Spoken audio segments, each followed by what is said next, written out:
வணக்கம் மக்களே, நாம இந்த ஆரோக்கியமான பதிவில் வெள்ளரிக்காயில் நிறைந்துள்ள மருத்துவ நன்மைகளை பற்றி நம்ம விளக்கமாக பார்க்க போகிறோம். இப்போ இந்த கோடை காலங்களில் நம்ம எடுத்துக்கொள்ளக்கூடிய ஒரு அருமையான சூப்பரான ஒரு ஃபுட்டாக வந்து பார்த்தீங்கன்னா இந்த வெள்ளரிக்காய் வந்து இருக்குங்க. நிச்சயமாக பார்த்தீங்கன்னா இந்த வெள்ளரிக்காயில் அதிகப்படியான ஊட்டச்சத்துக்கள் இருக்குது. கார்போஹைட்ரேட்டுகள், புரதங்கள், magnesium, potassium, vitamin C, vitamin K, manganese இவை எல்லாமே நிறைந்திருக்கு.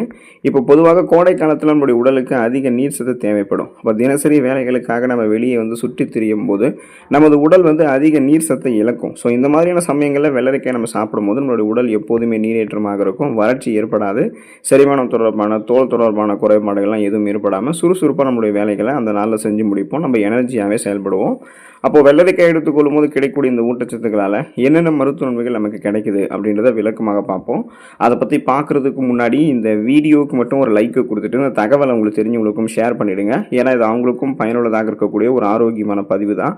இது போன்ற அப்டேட்ஸ்களை நீங்கள் தொடர்ந்து பார்க்குறதுக்கு நம்மளுடைய ஹெல்த் நியூஸ் தமிழ் சேனலை மறக்காமல் சப்ஸ்கிரைப் பண்ணி வச்சுக்கோங்க. பக்கத்தில் இருக்கக்கூடிய பெல் பட்டனையும் கிளிக் பண்ணி ஆல் அப்படின்ற ஆப்ஷனையும் செட் பண்ணி வச்சுக்கிட்டீங்க அப்படின்னா நாங்கள் போடக்கூடிய எல்லா அப்டேட்ஸும் உங்களுக்கு நோட்டிஃபிகேஷன் அடிக்கடி வந்து சேரும். சரிவாங்க மக்களை, இப்போ வீடியோக்குள்ளே போயிடலாம். மலச்சிக்கலை தடுக்கக்கூடியது வெள்ளரிக்காய்ங்க. பலரும் வந்து மலச்சிக்கல் பிரச்சனையால் அவஸ்தைப்படுறாங்க. இதுக்காக அவங்க வந்து கண்ட மாத்திரைகளை சாப்பிட்டு உடலை வந்து கெடுத்துக்கொள்வதை விட இயற்கையான முறையில் பழங்கள், காய்கறிகள்லாம் எடுத்துக்கொள்ளும் போதே மலச்சிக்கலை வந்து சரி செய்ய முடியுமா அப்படின்றதுக்கான அந்த வழிகளை வந்து தேர்ந்தெடுக்கணும். அந்த வகையில் வெள்ளரிக்காயை வந்து எடுத்துக்கொண்டீங்க அப்படின்னா உங்களுக்கு வந்து இந்த நீர் சத்து, நார் சத்து குறைபாட்டால் தான் மலச்சிக்கல் பிரச்சனை ஏற்பட்டிருக்கு. ஸோ இப்போ நீங்கள் வெள்ளரிக்காய் எடுத்துக்கிட்டிங்கன்னா இதில் இருக்கக்கூடிய நீர் சத்து, நார் சத்து இது உங்களுக்கு வந்து அந்த மலச்சிக்கலை தடுக்கிறதுக்கு உதவிகரமாக இருக்கும். மேலும் இது சீரான குடல் இயக்கத்திற்கு வழிவகுக்கும். எனவே உங்களுக்கு வந்து சீரற்ற குடல் இயக்கம், கடுமையான மலச்சிக்கல், வயிற்று வலி, வாயு பிரச்சனை, வயிற்று பொறுமல், வயிற்று உப்புசம் என எந்த பிரச்சனையுமே உங்களுக்கு வந்து இருக்காது. நீங்கள் சாப்பிடக்கூடிய உணவுகள் எளிதில் செரிமானமாகும். செரிமானமான உணவுகளிலிருந்து ஊட்டச்சத்துக்கள் உறிஞ்சப்படும். ஊட்டச்சத்துக்கள் உறிஞ்சப்பட்டது போக மீதம் இருக்கக்கூடிய கழிவுகள் உங்களுடைய குடல்களிலிருந்து வெளியேற்றப்பட்டுவிடும்.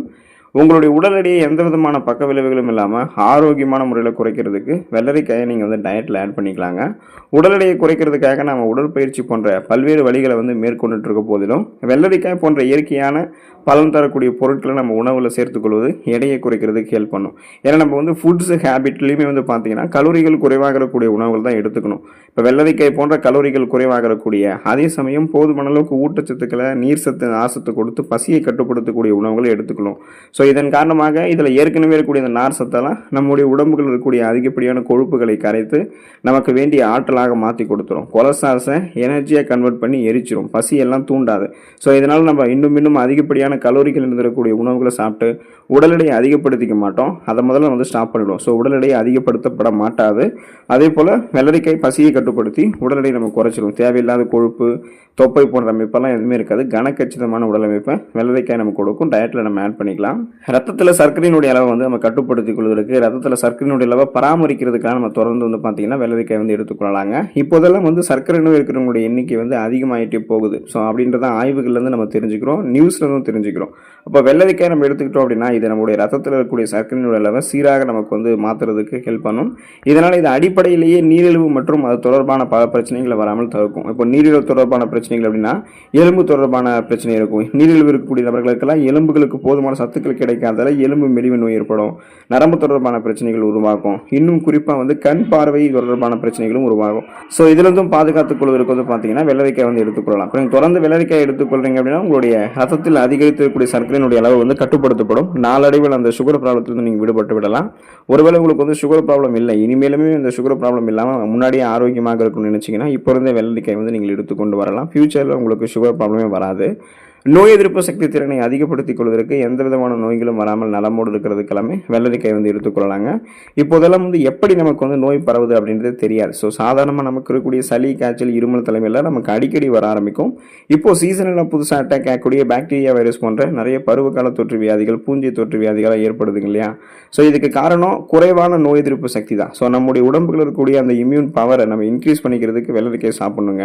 அந்த இம்யூன் பவர் இன்க்ரீஸ் ஆச்சுன்னா ஒட்டுமொத்த இம்யூன் சிஸ்டமே ஸ்ட்ராங் ஆகிடும். ஸோ நமக்கு இருக்கக்கூடிய சாதாரணமான நோய்களையுமே நம்ம குணப்படுத்திக் கொள்ளலாம். சீசனெல்லாம் புதுசாக அட்டாக் ஆகக்கூடிய பாக்டீரியா, வைரஸ் போன்ற பருவகால தொற்று வியாதிகளும் வராமல் தடுத்துக் கொள்ளலாம். இது காரணம் நாம் எடுத்துக்கொள்ளக்கூடிய வெள்ளரிக்காயில் அதிக அளவு ஆன்டி ஆக்சிடென்ட்கள் இருக்குது. எனவே இது நமது உடலை வந்து பல்வேறு நோய் தொற்றுகள் வந்து பாதுகாக்குது. இது மட்டும் இல்லாமல் வெள்ளரிக்காயில் வந்து நிரம்பியிருக்கக்கூடிய நற்பண்புகள் உடலில் ஏற்பட்டிருக்கக்கூடிய நோய்கள் அது வந்து ஏற்படுவதற்கான அபாயத்தையும் முன்னாடியே வந்து குறைக்கும். நம்மளுடைய கண் பார்வைக்கு உகந்தது நம்ம எடுத்துக்கொள்ளக்கூடிய வெள்ளரிக்காய்ங்க. இப்போதெல்லாம் நம்ம அதிகமாக மொபைல் ஃபோன்ஸ் யூஸ் பண்ணுறோம், லேப்டாப்ஸ் வந்து யூஸ் பண்ணுறோம். அந்த மாதிரியான ஒர்க்கை தான் நம்ம இப்போ அதிகமாக பண்ணுறோம். இதனால நமது கண்கள் வந்து முன்ன இருந்ததை விட அதிகமான பாதிப்புக்கு உள்ளாகுது அப்படின்றத நிதர்சனமான ஒரு உண்மை.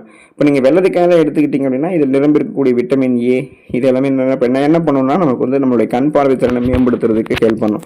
எனவே நம்ம வந்து பார்த்தோம்னா இந்த ஃபோன்ஸ் லேப்டாப்ஸ்லாம் அதிகமாக யூஸ் பண்ணுறோம் அப்படின்னா அதில் வந்து கொஞ்சம் நம்மளுடைய கண் பார்வையை கொஞ்சம் வேறு வேலைகளில் வந்து கவனம் செலுத்த வச்சுட்டு வெள்ளரிக்காய் போன்ற உணவுகளை எடுத்துக்கிட்டோம்னா கண்களுக்கு வேண்டிய நீர் சத்து, விட்டமின் ஏ போன்ற குறிப்பிடத்தகுந்த ஊட்டச்சத்துக்கள் கிடைக்கும் போது மங்கிய கண் பார்வையெல்லாம் கூர்மைப்படுத்தப்படும்.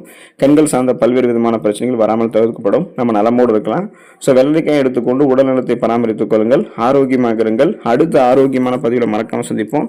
நன்றி மக்களே.